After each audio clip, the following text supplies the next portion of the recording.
আল্লাহ নবী সাল্লাল্লাহু আলাইহি ওয়াসাল্লামের একটা চিঠি ছেঁড়ার কারণে পারস্য সাম্রাজ্য সেই যে ১৫০০ বছর আগে ছিঁড়ে টুকরা টুকরা হয়েছে, আজও পর্যন্ত জোড়া লাগতে পারে নাই। তা আল্লাহর নবীর মূর্তি বানিয়ে যারা পোড়ায়, আরে তাদের নাম নিশানাও এমন ভাবে পুড়ে ছাই হবে, ওদেরকে রক্ষা করারও কেউ থাকবে না ইনশাআল্লাহ। তো রাসূলুল্লাহ সাল্লাল্লাহু আলাইহি ওয়াসাল্লাম তিনি এসেছিলেন ইসলামকে বিজয় করবেন বলে। দুইভাবে তিনি ইসলামকে বিজয় করেছিলেন। এক হলো ইলমি ভাবে ইসলামকে বিজয় করেছেন প্রথম দিন থেকেই, অর্থাৎ আল্লাহ রাসূল সাল্লাল্লাহু আলাইহি ওয়াসাল্লাম যখন মক্কায় ছিলেন, তার রাষ্ট্র ক্ষমতা ছিল না, তার বাহিনী ছিল না। যেমন বাংলাদেশের মুসলমানদের অবস্থা, সংখ্যায় মুসলমান যতই থাকুক না কেন, কি আছে তাদের? সেই ১৭৫৭ থেকে ২০২৪ আজও পর্যন্ত এক সেকেন্ডের জন্য কেউ ইসলাম কায়েম করতে পারে নাই। এমনকি স্বাধীনতা হয়ে গেল ৫৩টা বছর, আজও পর্যন্ত কাদিয়ানীদেরকে অমুসলিম ঘোষণা দেওয়া সম্ভব হয় নাই। এখনো আন্দোলন করা লাগে, আরে লজ্জা লাগে, লজ্জা! এখনো আন্দোলন করতে হয় স্লোগান দিয়ে দিয়ে, নবীর পরে নবী নাই, সংসদে আইন চাই। আরে অদ্ভুত কথা, কার কাছে আইন চাচ্ছি? যার কাছে চাচ্ছি ও যদি হিন্দু হয় কিছু বলার নাই, যদি খ্রিস্টান হয় কিছু বলার নাই, যদি বৌদ্ধ হয় কিছু বলার নাই, যদি নাস্তিক হয় কিছু বলার নাই। তো সেও যদি মুসলমান হওয়ার দাবিদার হয়, ওর কাছে আবার নবীর পরে নবী নাই, এর পক্ষে আবার দাবি জানাতে হবে কেন? আর ও কেমন মুসলমান যার কাছে আল্লাহর নবীর পরে নবী হতে পারে না, এটাকে দাবি করে করে আদায় করতে হয়। যে বিশ্বাস করে নবীর পর নবী হতে পারে, আরে ও যদি নামাজ পড়ে তাও কাফের, যদি তাহাজ্জুদ পড়ে তাও কাফের, ফজরের পর ইয়াসিন পড়ে তাও কাফের, যদি হজ করে তাও কাফের, যদি উমরা করে তাও কাফের। কাদিয়ানীদের যে কাফের মনে করবে না, সে কাফের। আলহামদুলিল্লাহ, আলহামদুলিল্লাহ ওয়াহদাহু ওয়া কাফা ওয়া সালামুন আলা ইবাদিহিল্লাযীনা ইসতাফা। أما بعد فأعوذ بالله من الشيطان الرجيم. بسم الله الرحمن الرحيم. لقد كان لكم في رسول الله أسوة حسنة لمن كان يرجو الله واليوم الآخر وذكر الله كثيرا. وقال النبي صلى الله تعالى عليه وسلم: بعثت لأتمم مكارم الأخلاق. آمنت بالله صدق الله العلي العظيم وبلغنا رسوله النبي الكريم. নবগঠিত সংগঠন সিলেট জেলা ওয়াইজিন পরিষদের উদ্যোগে আয়োজিত আজকের এই সিরাতুন নবী সাল্লাল্লাহু আলাইহি ওয়াসাল্লাম মহাসম্মেলনের সম্মানিত সভাপতি মণ্ডলী, উপস্থিত আমার শ্রোতা ওয়াজিবুল ইহতারাম হযরত উলামায়ে কেরাম, এলাকার গণ্যমান্য মুরব্বীগণ, স্থানীয় এবং দূরদূরান্ত থেকে আগত দিন দরদি কোরআন প্রেমী ব্রতহৃদ জনতা এবং পর্দার আড়ালে থাকা মা বোনেরা, এই মাঠের সঙ্গে আমার ইতিহাস অবশ্য অনেক পুরনো। আজ দুপুরবেলাও হঠাৎ করে বাবা ফোন দিয়ে, আছেন তো ঢাকায়, আসতে পারেন নাই, ফোন দিয়ে হঠাৎ করে কেঁদে ফেললেন, বললেন আজকে না তোমার আলিয়া মাঠে মাহফিল? মনে পড়ে সেই যখন ছোট ছিলা, ওই সময় হাত ধরে ধরে মাঠে নিয়ে যেতাম, এরপর রাত, সেই দীর্ঘ রাত পর্যন্ত বয়ান শুনে আবার বাসায় ফিরতাম, মনে পড়ে? আমিও কেঁদে ফেললাম, বললাম হ্যাঁ মনে পড়ে আলহামদুলিল্লাহ। এখানে বসেই বাংলাদেশের এবং বাংলাদেশের বাইরের কত মুরব্বী ওলামায়ে কেরামের আলোচনা শোনার তৌফিক হয়েছে, যাদের অনেকে দুনিয়াতে নাই, ইতিমধ্যে আল্লাহর মেহমান হয়ে গিয়েছেন। এখনো যারা আছেন, জীবনের শেষ প্রান্তে অনেকে আছেন, আল্লাহ তাআলা তাদেরকেও নেক হায়াত দান করুন। একদিন তারাও হয়তো আমাদেরকে এতিম করে চলে যাবেন। তো আমার জন্য ইতিহাসটা, শোনার ইতিহাসটা প্রাচীন হলেও বলার ইতিহাসটা আজকে প্রথম। আর নতুন গঠিত সংগঠন সিলেট জেলা ওয়াইজিন পরিষদ, যদিও গঠিত হওয়া দরকার ছিল অনেক আগে, তবে যে কোনো কারণে গঠিত হয়েছে পরে, কিন্তু আমরা আশা করি কিয়ামত পর্যন্ত যাতে এই সংগঠনটা কায়েম এবং দায়েম থাকতে পারে। প্রথম বছর মাহফিল করতে গিয়ে যেই পরিমাণ ভোগান্তি, যেই পরিমাণ পেরেশানি তাদেরকে করতে হয়েছে, আরে 1000টা কনসার্ট করতে, গানের অনুষ্ঠান করতে, যাত্রাপালা করতে এত পেরেশানি করা লাগে না। প্রতিজন তো সাক্ষী আছে কি পরিমাণ কোরবানি তাদেরকে দিতে হয়েছে। দোয়া করি রব্বুল আলামিন এই কোরবানির বদৌলতে তাদেরকে আরো ইস্তেকামত দান করুন এবং আগামী দিনে সকল বাধা মোকাবেলা করে সকল ওয়াইজদেরকে প্রশিক্ষিত করে প্রতিটা স্টেজে যাতে নিরাপদভাবে ওলামায়ে কেরাম দ্বীনের বার্তা পুরো সিলেটের প্রতিটা অঞ্চলে জাতির সামনে উপস্থাপন করতে পারে সেই তৌফিক দান করুন। তো যেহেতু সংগঠনের প্রথম মাহফিল, এজন্য খুব বেশি কড়া কথা বলার সুযোগ নাই, একটু রয়েসই বলবো যাতে করে অন্তত আমার কারণে কোনো বাধা না আসে, কারণ বাধা দেওয়ার জন্য অনেকে আশপাশে ওত পেতেও বসে আছে। তো এ সমস্ত কারণে রয়েসই মৌলিক একটা বার্তা দেওয়ার চেষ্টা করব। যেহেতু মাহফিলের শিরোনামে সিরাতুন নবী সাল্লাল্লাহু আলাইহি ওয়াসাল্লাম মাহফিল, তাহলে এখান থেকে আল্লাহ রাসূল সাল্লাল্লাহু আলাইহি ওয়াসাল্লামের জীবনের মূল বার্তাটাই দিয়ে যাওয়ার চেষ্টা করব। আল্লাহ রাসূলকে আল্লাহ কেন পাঠিয়েছেন কোরআনে নিজেই জানিয়েছেন, হুয়াল্লাযী আরসালা রাসূলাহু বিল হুদা ওয়া দীনিল হক। তিনি সেই রব যিনি তার রাসূলকে পাঠিয়েছেন হেদায়েত দিয়ে এবং দ্বীন হক দিয়ে। কেন? কেনর জবাব তিনি নিজেই দিয়ে দিচ্ছেন, লিউযহিরাহু আলা দ্বীনি কুল্লি, যাতে সেই রাসূল ইসলামকে বিজয়ী করেন বাকি সকল দ্বীনের উপরে। সেই দ্বীন ধর্মের নামেই হোক, মতবাদের নামেই হোক, মতাদর্শের নামেই হোক, নাম নিয়ে হোক আর নাম ছাড়া হোক, দুনিয়ার বুকে যত বাতিল দ্বীন আছে সব হবে মুর্দা। আল্লাহর জমিন আল্লাহর দ্বীন হবে জিন্দা। এই লক্ষ্যেই আল্লাহ তার রাসূলকে পাঠিয়েছেন। কারণ সেই হক আবার কেমন হক, যে হক বাতিলের কলিজা আঘাত করতে পারে না। সেই আলো আবার কেমন আলো, যেটা অন্ধকারকে বিদায় করতে জানে না। আলোর স্বভাবই হলো সে অন্ধকারকে বিদায় করবে। হকের স্বভাবই হলো ওয়াকুল জাআল হক ওয়া যাহাকাল বাতিল ইন্নাল বাতিলা কানা যাহুকা। হে নবী বলে দেন, হক এসেছে, বাতিল দূর হয়েছে। নিশ্চয়ই বাতিল দূর হওয়ার ছিল, কারণ বাতিল যতই পাওয়ারফুল হোক না কেন, মুসলমান বিশ্বাস করে বাতিল যতই পাওয়ারফুল হোক না কেন আমার আল্লাহ তার চাইতেও বেশি পাওয়ারফুল। এজন্য যতই বাতিলের ভয় দেখায় মুসলমানের দিলে আল্লাহর উপর ভরসা তত বেশি বেড়ে যায়। কোরআন বলছে আল্লাযীনা ক্বালা লাহুমুন নাস। আরে নবীর সাহাবীদের গুণ তুলে ধরা হচ্ছে। তাদেরকে লোকে এসে যখন বলতো ইন্নান নাসা ক্বাদ জামাউ লাকুম, দুনিয়ার সব মানুষ তোমাদের বিরুদ্ধে নিজেদের বাহিনী, নিজেদের অস্ত্রশস্ত্র, নিজেদের সবকিছু একত্রিত করে ফেলেছে। ফাখশাউহুম, তোমাদের করণীয় হলো ওদেরকে ভয় করে চলা। তো এভাবে যদি মানুষের ভয় দেখানো হতো, ফাযাদাহুম ঈমানা, ঈমানের দরিয়ায় জোশ চলে আসতো। তারা চিৎকার করে বলতেন ওয়াকালু হাসবুনাল্লাহ। আরে কার ভয় দেখাচ্ছিস? আমাদের জন্য এক আল্লাহই যথেষ্ট। ওয়া নি'মাল ওয়াকিল, তিনি সর্বোত্তম অভিভাবক। যার আল্লাহ থাকে তার দুনিয়ার কাউকে লাগে না। কারণ ইন্না কাইদাশ শাইতানি কানা দাঈফা, শয়তানের চক্রান্ত বড় দুর্বল, বড় দুর্বল, বড় দুর্বল। তেজন্য বাতিল যে যুগে যে রূপ ধরে আসুক না কেন, হকের সামনে কেউই টিকতে পারে নাই। কত রূপ ধরেই তো এসেছিল। আরে একদিকে এসেছে আর একদিকে লেজ গুটিয়ে পালাতেও বাধ্য হয়েছে। কারণ হেফাজতের মালিক তো আল্লাহ। আল্লাহ নিচে যেটা হেফাজতের দায়িত্ব নেন, পৃথিবীর কেউ সেটাকে দমিয়ে দিতে পারে না। আরে গত 2 সপ্তাহের খবর রাখলেও দেখবেন পার্শ্ববর্তী রাষ্ট্রে কতবার আল্লাহ নবীর শানে বেয়াদবি হয়েছে। প্রথমে এক উগ্র হিন্দুত্ববাদী পুরোহিত ধর্মসভায় বসে আল্লাহ নবীর শানে বেয়াদবিমূলক কথা বলল। মুসলমান মামলা করলো, তাকে গ্রেফতার তো করলোই না, উল্টো রাজ্যের বিধায়ক পর্যন্ত এর পক্ষে দালালি করলো। মুসলমান লং মার্চে ডাক দিল, মুসলমানের লং মার্চে পর্যন্ত বাধা দিল, স্বাধীনভাবে আন্দোলন করতে দিল না। এই খত শুকাতে পারলো না, তার আগে নতুন করে ভিডিও বানালো। তারা দেখালো গোটা দুনিয়াকে আল্লাহর নবীর বিকৃত মূর্তি বানিয়েছে, আর শেরে খোদা আলী রাদিয়াল্লাহু আনহুর বিকৃত মূর্তি বানিয়েছে।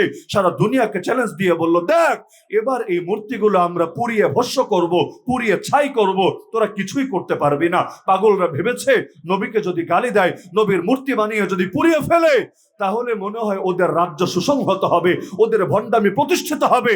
আর মুসলমান রাগের মাথায় যদি কিছু ঘটিয়ে ফেলে, সারা দুনিয়ায় মুসলমানকে জঙ্গি, সন্ত্রাসী আর ইসলাম ফোবিয়া সারা দুনিয়ায় ছড়িয়ে দেওয়া যাবে। কিন্তু পাগলরা জানে না, এতদিন তো লড়াই চালাতো মুসলিম উম্মার বিপক্ষে, এই বেয়াদবিগুলো করার মাধ্যমে এবার লড়াই লাগিয়ে দিয়েছে স্বয়ং রব্বুল আলামিনের বিপক্ষে। কারণ যার ইজ্জতের হেফাজতের দায়িত্ব আল্লাহ নিয়েছেন, তার ইজ্জত নিয়ে যারাই ছিনিমিনি খেলেছে, ওদের নাম নিশানাও দুনিয়া থেকে হারিয়ে দিয়েছে। আল্লাহ নবী সাল্লাল্লাহু আলাইহি ওয়াসাল্লামের একটা চিঠি ছেড়ার কারণে পারস্য সাম্রাজ্য সেই যে ১৫০০ বছর আগে ছিঁড়ে টুকরা টুকরা হয়েছে, আজও পর্যন্ত জোড়া লাগতে পারে নাই। তা আল্লাহর নবীর মূর্তি বানিয়ে যারা পোড়ায়, আরে তাদের নাম নিশানাও এমন ভাবে পুড়ে ছাই হবে, ওদেরকে রক্ষা করারও কেউ থাকবে না ইনশাআল্লাহ। তো রাসূলুল্লাহ সাল্লাল্লাহু আলাইহি ওয়াসাল্লাম তিনি এসেছিলেন ইসলামকে বিজয় করবেন বলে। দুইভাবে তিনি ইসলামকে বিজয় করেছিলেন। এক হলো ইলমি ভাবে ইসলামকে বিজয় করেছেন প্রথম দিন থেকেই, অর্থাৎ আল্লাহ রাসূল সাল্লাল্লাহু আলাইহি ওয়াসাল্লাম যখন মক্কায় ছিলেন, তার রাষ্ট্র ক্ষমতা ছিল না, তার বাহিনী ছিল না। যেমন বাংলাদেশের মুসলমানদের অবস্থা, সংখ্যায় মুসলমান যতই থাকুক না কেন, কি আছে তাদের? সেই ১৭৫৭ থেকে ২০২৪ আজও পর্যন্ত এক সেকেন্ডের জন্য কেউ ইসলাম কায়েম করতে পারে নাই। এমনকি স্বাধীনতা হয়ে গেল ৫৩টা বছর, আজও পর্যন্ত কাদিয়ানীদেরকে অমুসলিম ঘোষণা দেওয়া সম্ভব হয় নাই। এখনো আন্দোলন করা লাগে, আরে লজ্জা লাগে, লজ্জা! এখনো আন্দোলন করতে হয় স্লোগান দিয়ে দিয়ে, নবীর পরে নবী নাই, সংসদে আইন চাই। আরে অদ্ভুত কথা, কার কাছে আইন চাচ্ছি? যার কাছে চাচ্ছি ও যদি হিন্দু হয় কিছু বলার নাই, যদি খ্রিস্টান হয় কিছু বলার নাই, যদি বৌদ্ধ হয় কিছু বলার নাই, যদি নাস্তিক হয় কিছু বলার নাই। তো সেও যদি মুসলমান হওয়ার দাবিদার হয়, ওর কাছে আবার নবীর পরে নবী নাই, এর পক্ষে আবার দাবি জানাতে হবে কেন? আর ও কেমন মুসলমান যার কাছে আল্লাহর নবীর পরে নবী হতে পারে না? এটাকে দাবি করে করে আদায় করতে হয়। যে বিশ্বাস করে নবীর পর নবী হতে পারে, আরে ও যদি নামাজ পড়ে তাও কাফের, যদি তাহাজ্জুদ পড়ে তাও কাফের, ফজরের পর ইয়াসিন পড়ে তাও কাফের, যদি হজ করে তাও কাফের, যদি উমরা করে তাও কাফের। কাদিয়ানীদের যে কাফের মনে করবে না, সে কাফের। আল্লাহ নবী সাল্লাল্লাহু আলাইহি ওয়াসাল্লাম ইলমি ভাবে প্রথমে ইসলামকে জিন্দা করেছেন। হক সর্বদা বিজয়ী থাকবে। নবী ইব্রাহিম আলাইহিস সালাম যখন সিরেফ একা ছিলেন, একা, সাথে কেউ নাই, ফ্যান ফলোয়ার্সও নাই, ভক্তও নাই, বাহিনীও নাই, এলাকার লোকও নাই, কিচ্ছু নাই, ওই সময়ও তো নমরুদের সাথে বিতর্ক করতে কোনো দ্বিধা করেন নাই। তিনিও জানেন হারার পরিণতি কি হবে, জেতার পরিণতি কি হবে। হারলেও বরবাদি, জিতলেও বরবাদি, উভয় সুরতে বরবাদি নিশ্চিত। কারণ যার হাতে পাওয়ার থাকে তাকে বিতর্ক দিয়ে কখনো হারিয়ে লাভ হয় না। এই যে পশ্চিমা যতগুলো মতবাদ গত কয়েক বছরে বাংলাদেশে ঢোকানোর চেষ্টা করা হয়েছে, বিশেষ করে ২০২১ থেকে ২০২৪ যখন ওলামায়ে কেরাম ব্যাপকভাবে কারাগারে ছিল, এই কয়েক বছর শিক্ষা সিলেবাসের ভিতর দিয়ে পর্যন্ত নিকৃষ্ট নিকৃষ্ট বিকৃত মতবাদ এই বাংলার জমিনে মুসলমানদের উপর চাপিয়ে দেওয়ার চেষ্টা করা হয়েছে। এখনো পর্যন্ত তা আমাদের প্রতিবাদ শুধু স্কুলের বই, কলেজের বইয়ের মধ্যে সীমাবদ্ধ আছে। আমি শতভাগ দায়িত্ববোধের সাথে বলছি, যেদিন ভার্সিটির বইগুলো টান দেওয়া হবে, ওদের সিলেবাসে যা পড়ানো হয় এটা শুধু জাতির সামনে উপস্থাপন করা হবে, এক একজনের মাথার উপর আসমান ভেঙে পড়বে যে এত কুফর, এত শিরিক, এত জাহেলিয়াত একটা মুসলিম দেশের শিক্ষা সিলেবাসে কিভাবে থাকতে পারে। এই যে আমাদের দুর্বলতাকে কাজে লাগিয়ে ঢুকানোর চেষ্টা করা হয়েছে, বৈজ্ঞানিকভাবে বলেন, যৌক্তিকভাবে বলেন, তাত্ত্বিকভাবে বলেন, জ্ঞানগতভাবে বলেন, প্রতিটার জবাব আলহামদুলিল্লাহ উলামায়ে কেরাম থেকে শুরু করে তাওহীদি জনতা এবং দায়ীরা, বিভিন্ন স্কলাররা দিয়ে দিয়েছে। একটাও এমন নাই যেটাকে ওরা যৌক্তিকভাবে প্রমাণ করতে পারে। আর খালি মাঠে গোল সবাই দিতে পারে, তো সামনে এসে কয়জন প্রমাণ করতে পারে? এখন তো ফরহাদ মজহাররাও নতুন ইসলাম নিয়ে এসেছে, লোকায়ত ইসলাম, নদিয়ার ইসলাম, এটা বাংলাদেশের ইসলাম, ওটা পাকিস্তানের ইসলাম। ইসলামেরও বহুত ভার্সন। হিজবুত তাওহীদের কাছে যেমন আছে ইসলাম, মাননীয় ইমামের প্রণীত নয়া ইসলাম, এদের কাছেও আছে নয়া নয়া অদ্ভুত অদ্ভুত ইসলাম। যে ইসলাম মেনে ঢোলা বাজানো যায়, যে ইসলাম মেনে গাঞ্জা পাতা তো মজা করেই খাওয়া যায়, যে ইসলাম মেনে দুনিয়ার সব কাম কুকাম করা যায়, নাউযুবিল্লাহি মিন যালিক। এগুলো নিয়ে পর্যন্ত উলামায়ে কেরাম যদি বসতে বলে, বসতে রাজি হয় না, কিন্তু আড়ালে আড়ালে আবার কোরআন দিয়ে দলিল দিতে চায়, হাদিস দিয়ে দলিল দিতে চায়। এই দেশ এমন একটা দেশ, এখানে যারা ধর্মভিত্তিক রাজনীতি করে না, ধর্মহীন রাজনীতি করে বা ধর্ম নিরপেক্ষ রাজনীতি করে, ওরা পর্যন্ত ওদের ভণ্ডামির পক্ষে দেখবেন কোরআন দিয়ে দলিল টানে। কেউ টানবে লাকুম দীনুকুম ওয়ালিয়া দীন, কেউ টানবে শিয়াশি তা পড়েছি, এক একজন এক একটা টেনে নিজেদের ভণ্ডামি প্রমাণ করতে চায়। আরে ভাই, তুমি তো ধর্মভিত্তিক রাজনীতি করো না, তাহলে তোমাকে ধর্ম দিয়ে কেন দলিল দিতে হবে? তার মানে আসলে ধর্ম মানো না, ধর্মকে ব্যবহার করে ধান্দা করতে চাও। তো নবী ইব্রাহিম আলাইহিস সালাম যখন একা ছিলেন তখন মুখ বন্ধ রাখেন নাই। আল্লাহ রাসূল মক্কায় মাইর খেয়েছেন, কথা সত্য, জেল খেটেছেন, কথা সত্য, বহুত কষ্ট করেছেন, কথা সত্য, কিন্তু তাই বলে হকের আওয়াজ লুকিয়ে রাখেন নাই। আল্লাহ নবী সাল্লাল্লাহু আলাইহি ওয়াসাল্লাম সময়ের সঙ্গে সঙ্গে বল পাল্টান নাই। আরে মুসলমান কল্লা যায় কিন্তু কপাল নত হয় না বাতিলের সামনে। যদি মরতে মরতেও দ্বীনের জাগরণের কথাই বলে। হ্যাঁ, বলতে পারেন নবী মক্কায় মনে হয় শুধু নিরাপদ সাইডের কথা বলেছেন, ঝুঁকিপূর্ণ সাইডের কথা বলেন নাই। এই যুগে যেমন ওয়াইজেন পরিষদ তো প্রায় সকল ওয়াইজের অভিজ্ঞতা থাকবে, জিজ্ঞাসা করেন প্রায় সবাইকে কমন নসিহত করা হয়, হুজুর একটা কাজ করেন, পরিস্থিতি তো ভালো না, আপাতত কথা একটু রয়েস হয়ে বলেন, দেশটা আগে মুক্ত হোক, ইসলাম সম্মত হোক, তারপর বাকি কথা বলবেন। গত 15 বছর এরকম কথা শোনে নাই কে? আমি চ্যালেঞ্জ করে বলতে পারবো, যারা মাঠে ময়দানে নিয়মিত বয়ান করে তো কোথাও না কোথাও শোনে নাই। আমার মনে হয় না এমন লোক টর্চ লাইট দিয়ে খুঁজে পাওয়া যাবে। অথচ একটাবার চিন্তা করেন, পরিস্থিতি যদি ভালোই হয়ে যায় বলার আর কি দরকার আছে? সব তো ভালো, এমনি ভালো। আরে পরিস্থিতি ভালো হওয়ার পর দালালরাও হুঙ্কার ছুটতে পারে। ফ্যাসিবাদের বিরুদ্ধে কতজন এখন হুঙ্কার ছুটছে, অথচ বিগত আমলে তেল দিতে দিতে তেলের দাম পর্যন্ত বাড়িয়ে দিয়েছে। তো যখন কোন বাতিল পুরনো হয়ে যায়, ওল্ড হয়ে যায়, সেকেলে হয়ে যায়, সেটা নিয়ে হুঙ্কার সবাই ছুটতে পারে। তো নবীওয়ালা আদর্শ এটা না দেখলে মরা বাতিল নিয়ে কথা বলা। নবীওয়ালা আদর্শ হলো আরে জিন্দা বাতিলের চোখে চোখ রেখেও আল্লাহর জমিন, আল্লাহর দ্বীনের কথা প্রকাশ করে দেওয়া। আল্লাহর রাসূল যদি মরা ফেরাউন, মরা নমরুদের 14 গোষ্ঠী উদ্ধার করতেন তো জিন্দা আবু জাহাল, আবু লাহাবের বিরুদ্ধে মুখ না খুলতেন, নবীর গায়ে কেউ টোকাও মারতো না, আল্লাহ নবীর কেউ সমালোচনাও করতো না। সিদ্দিক আকবর রাদিয়াল্লাহু আনহু এসে যদি মরা আবু জাহাল, আবু লাহাবের 14 গোষ্ঠী উদ্ধার করতেন তো জিন্দা মুসাইলিমা কাযযাব, যাকাত অস্বীকারী আর অন্যান্য ভণ্ডদের বিরুদ্ধে অবস্থান না নিতেন, কেউ তার বিরুদ্ধে কোন টু শব্দ উচ্চারণ করতো না। আমিরুল মুমিনিন ওমর রাদিয়াল্লাহু আনহু থেকে শুরু করে পরবর্তী সব খলিফার ব্যাপারে একই কথা। এমনকি সাইয়্যিদুনা হুসাইন যদি খালি আগের মরদের নিয়ে কথা বলতেন কিন্তু জামানার জ্যান্ত ইয়াজিদ এর বিরুদ্ধে ময়দানে না নামতেন, তার রক্তে কখনোই কারবালার প্রান্ত রঞ্জিত হতো না। সুতরাং নবীওয়ালা আদর্শ মরে যাওয়া বাতিল নিয়ে কথা বলা না। নবীওয়ালা আদর্শ আফদলুল জিহাদি কালিমাতু হাক্কিন ইনদা সুলতানিন জাইর। আরে বাতিল যে রূপে আসুক না কেন, যদি জামানার জালেম শাসকের রূপেও আসে, তার সামনে দাঁড়িয়ে দাঁড়িয়ে যে হক কথা বলতে পারবে সে সর্বশ্রেষ্ঠ জিহাদ জিন্দা করে ফেলেছে। এজন্য আল্লাহ রাসূল সাল্লাল্লাহু আলাইহি ওয়াসাল্লামের সাহাবী উবাদা বিন সামিত রাদিয়াল্লাহু আনহু, আকাবার প্রান্তরে যেই কয়জন সৌভাগ্যবান সাহাবী আল্লাহ নবীর হাতে হাত রেখে বায়াত দিয়েছিলেন নবী হিজরত করার আগে, তার মধ্যে তিনি অন্যতম। তিনি বায়াত দিয়েছেন নবীকে কি কি বাক্য বলে, তার থেকে বিশুদ্ধ হাদিস আজও সংরক্ষিত আছে। তিনি বলেন, বায়ানা রাসূলুল্লাহ সাল্লাল্লাহু আলাইহি ওয়াসাল্লাম আলা সামঈ ওয়াত তাআ في عسرنا ويسرنا ومنشطنا ومكرهنا وأثرة علينا وعلى أن نقول الحق حيثما كنا لا نخاف في الله لومة لائم। আমরা আল্লাহ রাসূলকে বায়াত দিলাম, তার সব কথা শুনবো, সব কথা মানবো, পরিস্থিতি যত কঠিনই হোক, যত সহজই হোক, আরে অবস্থা আমাদের ফেভারেই থাকুক আর আমাদের জন্য কষ্টকরই হোক, এমনকি যদি আমাদের উপর কোরবানি দেওয়া লাগে, স্যাক্রিফাইস করা লাগে, প্রাধান্য দেওয়া লাগে, তবুও নবীর সব কথা শুনবো, সব কথা মানবো। এবং তাকে বায়াত দিয়েছে এই মর্মে, হক কথা বলবোই বলবো, আল্লাহর কথা বলতে গিয়ে কোনো নিন্দুকের নিন্দার পরোয়া করব না।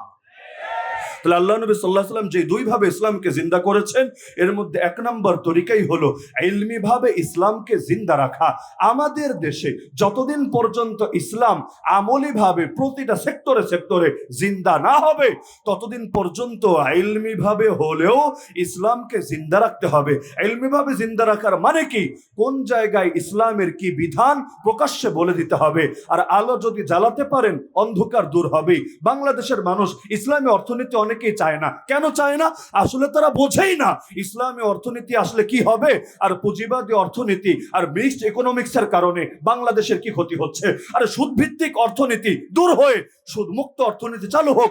অনেক মানুষ না বোঝার কারণে চায় না। তারা ভাবে সুদ যদি দূর হয়ে যায় তারা লসে পড়ে যাবে, তাদের ব্যবসা প্রতিষ্ঠান বড় হবে না, তারা বড় শিল্পপতি হতে পারবে না।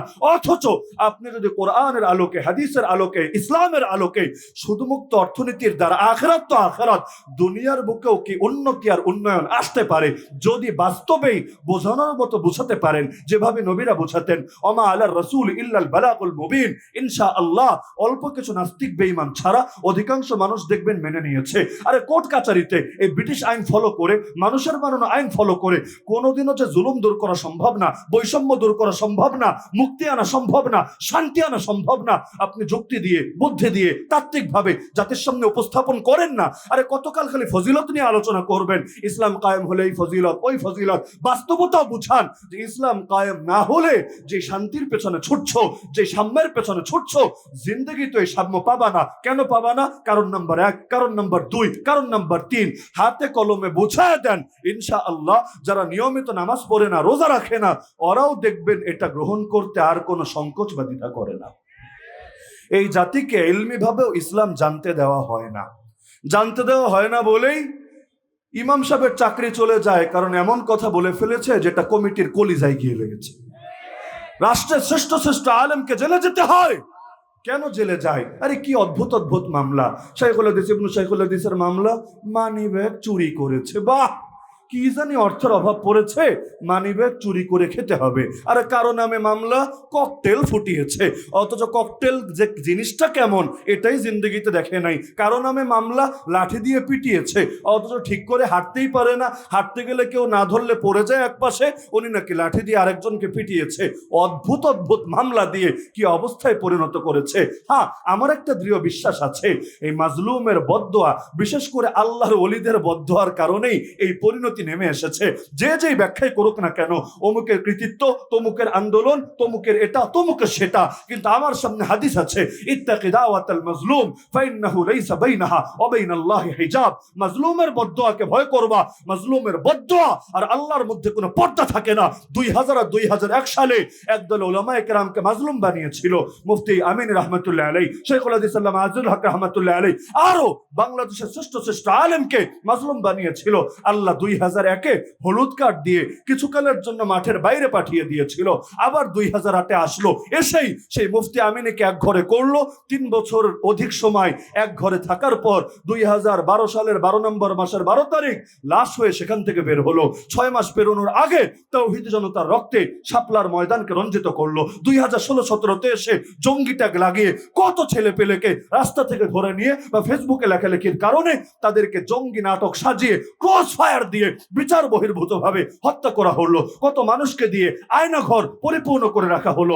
অবশেষে 2021-এ এমন শয়তানি করলো যেটা ব্রিটিশ আমলের পর কেউ সাহসও করে নাই, প্রয়োগ করবে দূরের কথা। একসঙ্গে, আরে ওরা বলে 1,500, বাস্তবে সংখ্যাটা প্রায় 3,000-এর কাছাকাছি।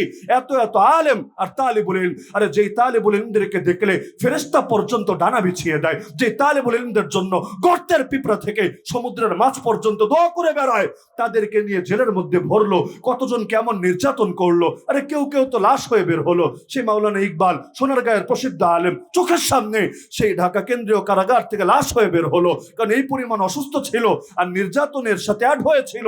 কোনো চিকিৎসাও দেয় নাই, ওষুধ যেগুলো নিয়মিত খেত এগুলোও দেয় নাই। আল্লাহর বান্দা লাশ হয়ে বের হলো।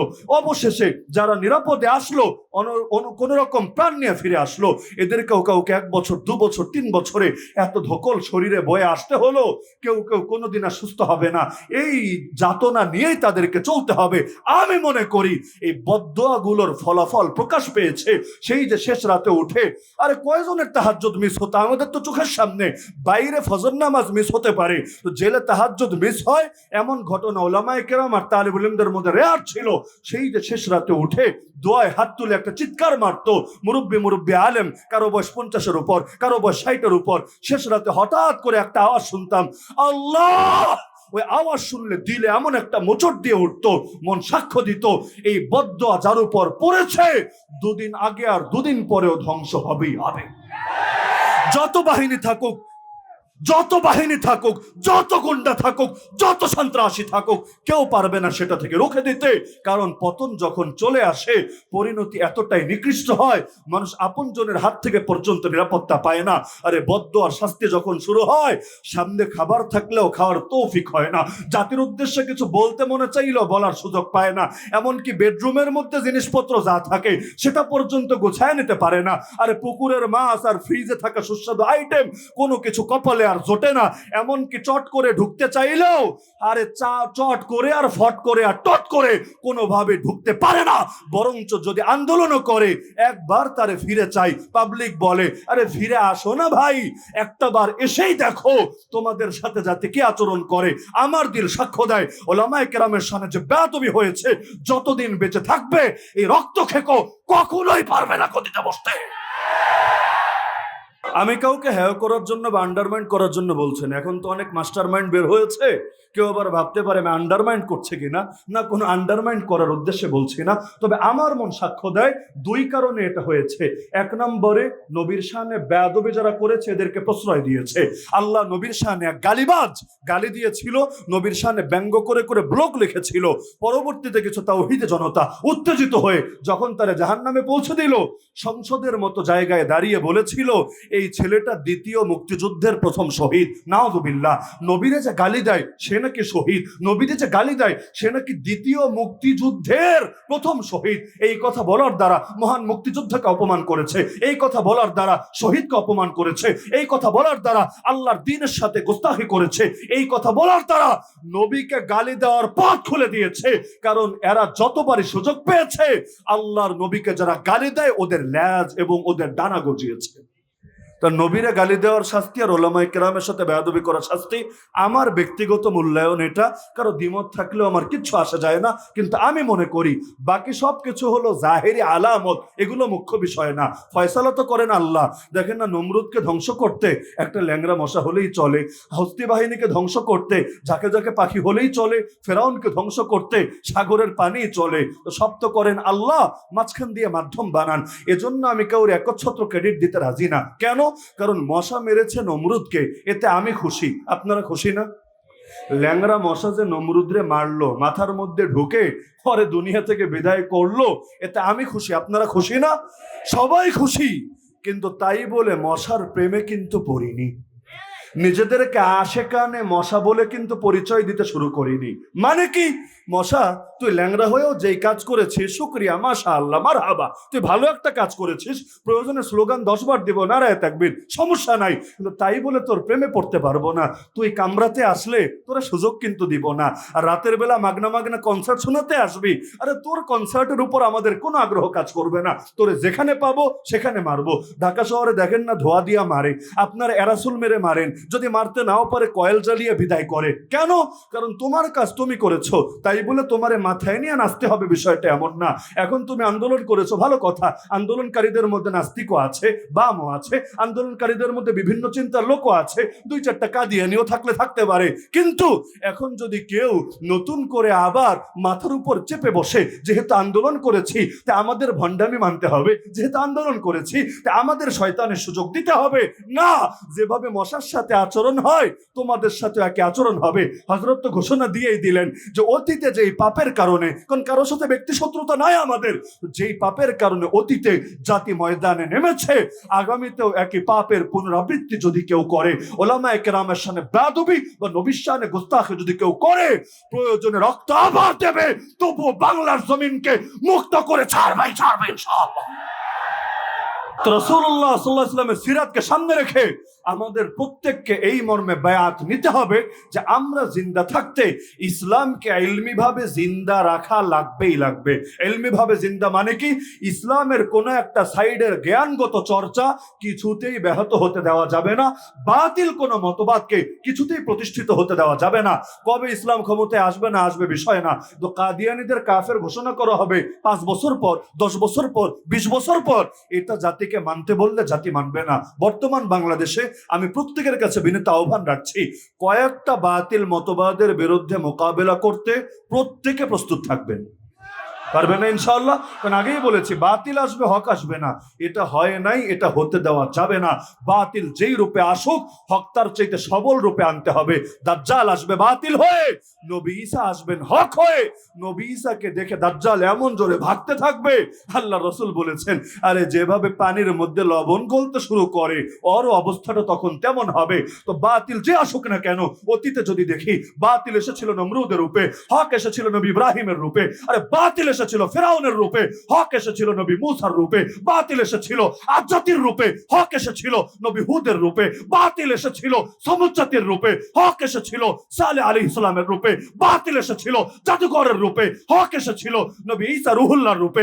বাতিল এসেছিল আবু জাহাল আবু লাহাবের রূপে, হক এসেছিল মুহাম্মদুর রাসূলুল্লাহ সাল্লাল্লাহু আলাইহি ওয়াসাল্লামের রূপে। বাতিল এসেছিল আসওয়াদ আনাসির রূপে। আরে হক এসেছিল আল্লাহর নবীর সেই সমস্ত সাহাবী যারা নবীর প্রেমে সেই গুস্তাখ রাসূলদেরকে, মুদ্দাইয়ানে নবুয়তদেরকে জাহান্নামে পৌঁছে দেয় সেই রূপে।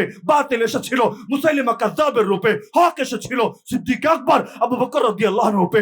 বাতিল এসেছিল মুতাজিলার রূপে, হক এসেছিল ইমাম আযম আবু হানিফার রূপে। বাতিল এসেছিল আরে বিভিন্ন বাতিল ফিরকার রূপে, হক এসেছিল ইমাম আহলে সুন্নাত ওয়াল জামাত ইমাম আহমদ বিন হাম্বলের রূপে। আরে বাতিল এসেছিল ব্রিটিশের রূপে, হক এসেছিল সৈয়দ আহমদ শাহ এবং সেই ইসমাইল শাহ রাহিমাহুমুল্লাহর রূপে।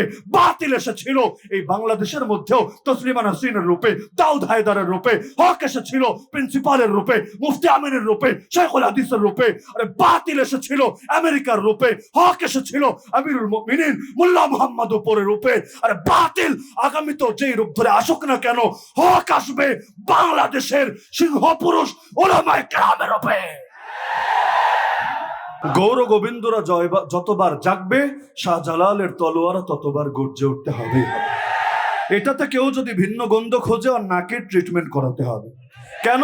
কারণ ডাকাতের হাতেও ছুরি থাকে, ডাক্তারের হাতেও ছুরি থাকে। দুই ছুরি এক না রে ভাই। ডাকাতের ছুরি গজবের ছুরি, ডাক্তারের ছুরি রহমতের ছুরি। এজন্য ডাকাত পোষ দেওয়া লাগে না, বের করলেই সারা জীবন বদদোয়া দেয় সেই ডাকাতকে। আর ডাক্তার কাটাকাটি করে সব শেষ করে ফেলে। এমনকি আসার সময় বান্ডিল তো একটা দিয়ে আসে আর বলে স্যার আপনি না খুব ভালো কাটাকাটি করতে পারেন, আগামী তো আমার ফ্যামিলির যদি কারো কাটাকাটি করা লাগে আপনার কাছে নিয়ে আসবো, সুন্দর করে আপনি কেটে দিয়েন। তাহলে দুটোই তো ছুরি রে ভাই, পার্থক্য কোথায়? ডাকাতের হাতেও বন্দুক থাকে, পুলিশের হাতেও বন্দুক থাকে। দুই বন্দুক এক না রে ভাই। বরঞ্চ এক বন্দুক হয় গজবের বন্দুক, আর এক বন্দুক যদি হক আদায় করে আর কি, উল্টা পাল্টার দালালি না করে, তাহলে সেটা হয় রহমতের বন্দুক। তাহলে আল্লাহ নবীর হাতেও তরবারি থাকে, আবু জাহালের হাতেও তরবারি থাকে। দুই তরবারি এক না। আবু জাহালের তরবারি জঙ্গিবাদের তরবারি, সন্ত্রাসের তরবারি, টেররিজমের তরবারি, আল্লাহ রসুলের তরবারি, জিহাদের তরবারি, রহমতের তরবারি। ইসরায়েলের হাতেও অস্ত্র, হামাসের মুজাহিদিনের হাতে অস্ত্র। দুটো এক না। একটা মুক্তিকামী জনতার অস্ত্র আর আরেকটা সন্ত্রাসীদের অস্ত্র।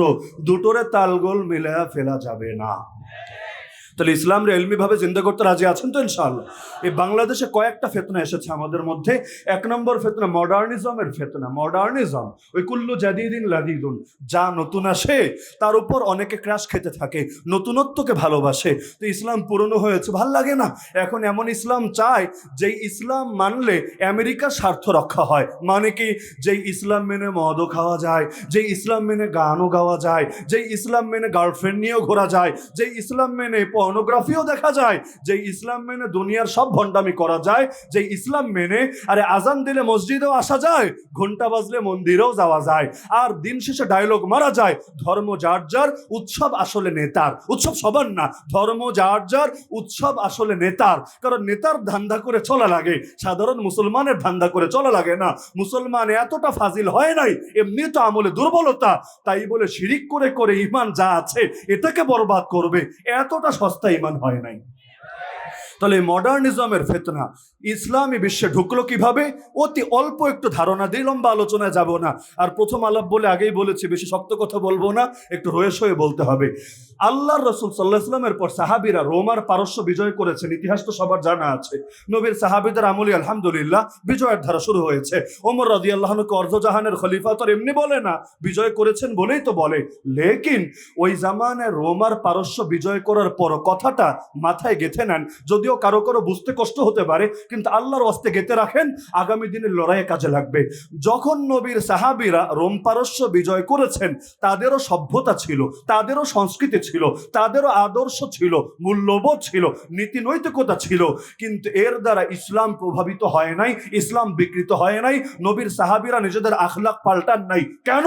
কারণ ইসলাম ওই দেশগুলোতে ঢুকেছিল বিজয়ী হয়ে, পরাজিত হয়ে না। দ্বিতীয় ধাপে যখন তাতারিরা, মঙ্গোলীয়রা, চেঙ্গিস খান আর হালাকু খানের বাহিনীরা ইসলামী খেলাফতের পতন ঘটালো, মুসলিম বিশ্বে ঢুকে পড়লো, আলহামদুলিল্লাহ, যদিও তখন ওরা ছিল বিজয়ী, মুসলমানরা পরাজিত, তারপরও ইসলাম চেঞ্জ হয় নাই, পরিবর্তন হয় নাই, ওদের আদর্শ মুসলমানের মধ্যে ঢুকতে পারে নাই। কেন? ওদের আলাদা ফিলোসফি দর্শন ছিল না। ওরা ছিল জঙ্গল থেকে উঠে আসা অসভ্য, বর্বর, রক্ত খেকো, যাদের আদর্শ শুধুমাত্র মানুষ মারা, যাদের আদর্শ শুধুমাত্র গদি দখল করা, এছাড়া কোনো নীতি নৈতিকতা, আদর্শ, মূল্যবোধ, দর্শন, ফিলোসফি তাদের ছিল না। যার কারণে ফলাফল উল্টা হলো। ওরা মুসলিম দেশ জয় করার পর মুসলমানদেরকে ওদের আদর্শ গিলাতে পারলো না, উল্টা নিজেরাই মুসলমানদের আদর্শ গ্রহণ করে এক একজন ইসলামের সৈনিকে পরিণত হলো। সেই তৈমুর লং থেকে, তৈমুর লং যে মুসলমান হলো, পরবর্তীতে তার সন্তানরাই তো হিন্দুস্তানে মুঘল বাদশাহ হয়ে আসলো। এই মুঘলরা কারা? এই মুঘলরা তো চেঙ্গিস খানের নাতিপুতি, ওই বংশের লোকই। তাহলে ওই বংশের লোক হয়ে আর এত ভালো মুসলমান বাদশাহ কিভাবে হলো? গোটা হিন্দুস্তানের ইতিহাসে আওরঙ্গজেব, আলমগীরের মতো দ্বিতীয় বাদশাহ আসে নাই, আজও পর্যন্ত আসে নাই, আগামীতে আসবে কিনা আল্লাহ ভালো জানেন। তাহলে এত ভালো মানুষ কেমনে আসলো? ওই বর্বর বংশ থেকে এসেছিল। কেন? যদি ওরা বিজয়ী ছিল, তো নিজেদের আদর্শ না থাকায় এই পরাজিত জাতির আদর্শ গ্রহণ করে কালেমা পড়ে মুসলমান হয়ে গিয়েছিল।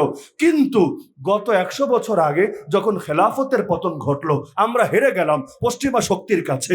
যদিও ব্রিটিশ দখলদারি বজায় রাখতে পারে নাই, ল্যাজ গুটিয়ে পালিয়েছিল, কিন্তু আমেরিকা, নিউ ওয়ার্ল্ড অর্ডার ইত্যাদি কায়েম হয়ে সারা দুনিয়াকে গ্লোবালাইজেশনের মাধ্যমে, বিশ্বায়নের মাধ্যমে নিজেদের মুঠের মধ্যে নিয়ে নিল। এখন শুধু আমরা পরাজিত জাতি তাই না, বরঞ্চ আমাদের উপর নিজেদের আদর্শ চাপিয়ে দেওয়ার জন্য যা করা লাগে সবই ওরা করছে। এই ট্রান্সজেন্ডার বাদ কয় বছর আগে নাম শুনেছেন বলেন আমাকে? এখানে যেই কয় হাজার মানুষ আছেন, কয় বছর আগে নাম শুনেছেন বলেন আমাকে? 10 বছর আগে এই শব্দ শুনেছে কে? 15 বছর আগে এই শব্দ শুনেছে কে? খুব কম মানুষ। অতি শিক্ষিত অল্প কিছু পাবেন, বেশিরভাগ শোনে নাই। কিন্তু এখন এটার বিপক্ষে আন্দোলন পর্যন্ত করা লাগছে।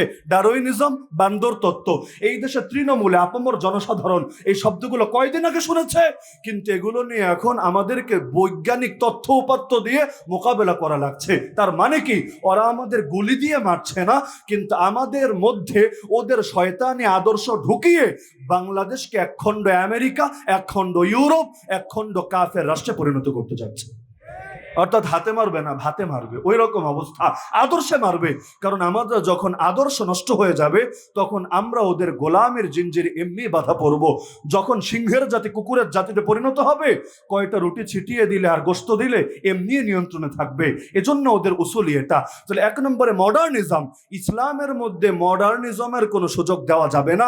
ইসলাম যা ছিল তা আছে, তা থাকবে, কিছু বাড়তেও দেওয়া হবে না। যেমন বেদাতিরা বাড়ানোর চেষ্টা করে, যতবার চেষ্টা করে আমরা ওদের বিরুদ্ধে শক্ত মোকাবেলা করি। কেন করি? কারণ অতীতের ধর্ম বিকৃত হয়েছে বেদাতিদের হাতে পড়ে। আল্লাহ কখনোই বাতিল ধর্ম দেন নাই, কিন্তু এই বেদাতিরা ধর্মকে বাতিল বানিয়েছে কিভাবে? নিজেরা যা মনে চেয়েছে ঢুকিয়েছে, আর আল্লাহ যা দিয়েছেন একটা একটা করে বাদ দিয়েছে। এজন্য বেদাতিদের ব্যাপারে আমরা জিরো টলারেন্সে থাকি। চলো যাই যুদ্ধে বেদাতের বিরুদ্ধে। একইভাবে যারা ইসলামকে কমাতে চায় এই মডার্নিজম দিয়ে, ইসলামকে কাটছাট করতে চায়, তোমাদের ইসলামের সব ভালো, খালি জিহাদটা ভালো না, ইসলামের সব ভালো, খালি খেলাফতটা ভালো না, ইসলামের সব ভালো, খালি বহু বিবাহটা ভালো না, ইসলামের সব ভালো, নবীজি আম্মাজান আয়েশা রাদিয়াল্লাহু আনহাকে যেই বয়সে বিয়ে করেছেন এটা ভালো না। এই যে 2 দিন পর পর এক একটা চাপানোর চেষ্টা করে, জান চলে গেল, ওদের একটা আদর্শ গ্রহণ করা যাবে না। এই দেশ কাফেরদের হাতেই রয়ে গেছে। কেন? এগুলো দিয়ে সেই 2000 সাল থেকে যদি আমি ইতিহাসটা আনি, আমি ছোট মানুষ, তো 2000 থেকে আজ 2024 আমি হাতে কলমে কয়েক ডজন আদর্শ দেখাতে পারবো যে কাফেরদের আদর্শগুলো এরাই এই মিডিয়াগুলো সুপরিকল্পিতভাবে বাংলাদেশে ছড়িয়েছে। তো মডার্নিজমের স্থান দিবেন না, রুখে দিবেন কিভাবে?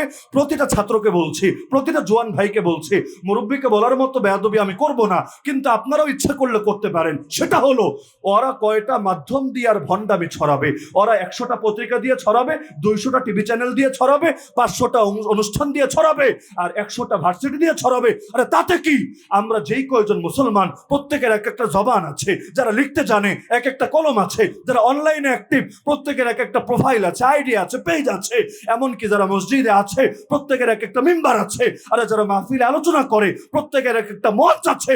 হিসাব করলে দেখা যাবে তুই নবীরা গালি দিবি কয়জন? তোরা 2 জন, 10 জন, 20 জন, 100 জন। আমরা নবীর শান, নবীর মান, নবীর ফজিলত, নবীর সুন্নাত, নবীর সিরাত, নবীর শরিয়াত এত বেশি মানুষ একসঙ্গে আলোচনা করে উঠবো। আমাদের আলোচনার ভিড়ে তোদের আলোচনা কারো কানেই যাবে না, এত আলোচনা করব। আরে মুসলমান তো মুসলমান, অমুসলিমরা পর্যন্ত নবীর আদর্শ শুনে কালেমা না পড়ে আর থাকতে পারবে না। পারবেন না ইনশাআল্লাহ।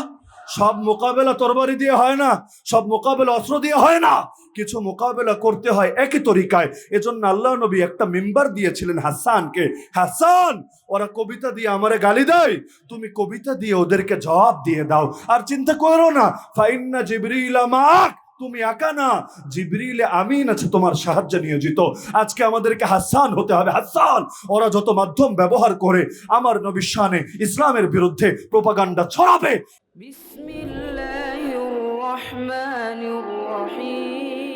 কোরআন হাদিসের আলোকে সত্যের সন্ধান। মাহফিল টিভি, সিলেট।